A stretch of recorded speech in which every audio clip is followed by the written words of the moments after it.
Nako, hindi na nakapagtimpi pa ang Cuadro Alas It's My Boy ngayon. Sa wakas, sinagot na ang mga patutsada ng ilan nating makababayan. Marlon Tapales, nadamay na tuloy. Pagkatapos ng post ng Cuadro Alas na ganito, kala Miss Martin, nagbigay naman ng mensahe. Gervonta Tank Davis, mabubugbog lang daw sa laban kontra kay Lemon Roach, ayon kay Eddie Hearn. Di na po galing makwento ang balitang ibabahagi ko sa inyo. Kaya tara, kwentuhan na!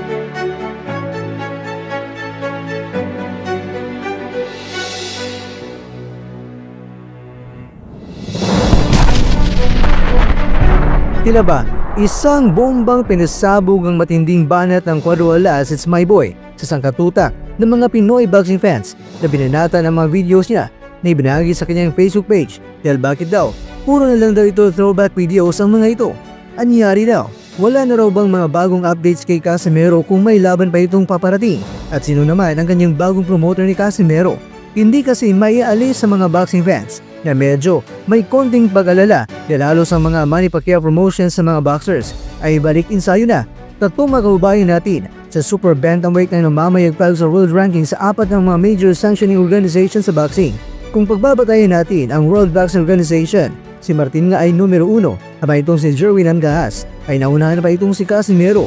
Sa ngayon, halos ang mga mandirigmang nasa MP Promotions ay balikin sa iyo na naman dahil gusto nila na nakanda palagi dahil may labang niluluto na ngayon si Sean Gibbons para sa kanila. Kaya halos ang mga MP boxers ay naghanda na rin sa ngayon, maliban lang kay Jonas Sultan dahil nag-iinsayo nga. Pero sa basketball muna, gusto niya siguro na maging mula sa Jonas 1 Punch Sultan ay magiging Jonas 1 Fadeaway Shot Sultan. Pero may paparating na laban itong si Sultan, ayon yan sa GMA reporter na si Sir GMC Asat, at sa Amerika pa nga gaganapin ang laban. Pero balik tayo mga kwento kay Casimero. Ganito naman ang naging sagot niya sa mga taong bumabanat bakit puro throwback videos lang itong si Casimero. Ayon kay Casimero, re-upload daw, okay lang daw dahil panalo naman si Casimero.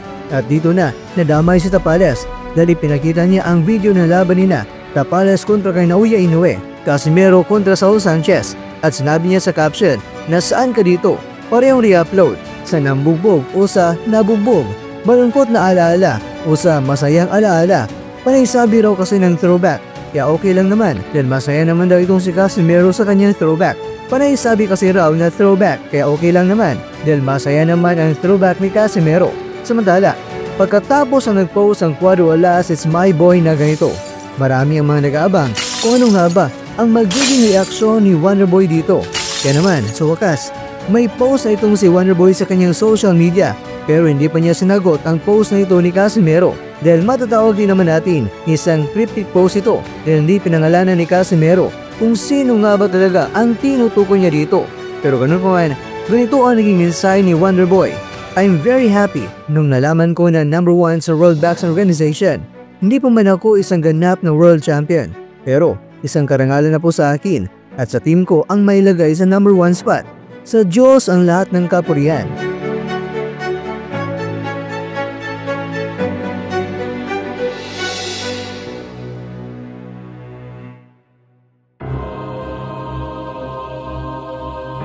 Mga kakwento, sobrang prangka naman ng promoter ni Shakur Stevenson na si Eddie Hearn.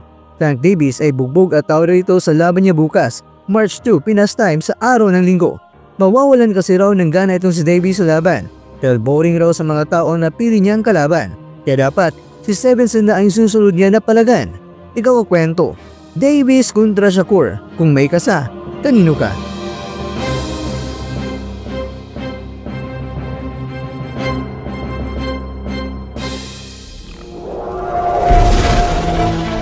At dyan, nagtatapos ang ating kwento.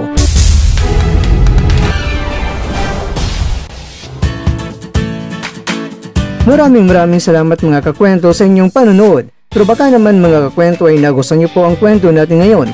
Baka pwede niyo po akong mabigyan dyan ng like, subscribe at pa-click na rin sa bell button.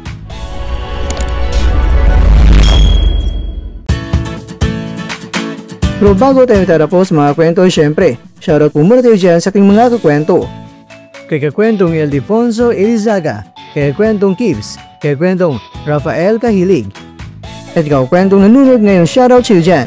Bueno, hanggang dito na po muna ang ating kwentuhan. at abangan nyo na po ating susunod na video. At dito lang po yan sa isang channel na kung saan maaring ito'y mga kwentong di pa na kwento sa inyo.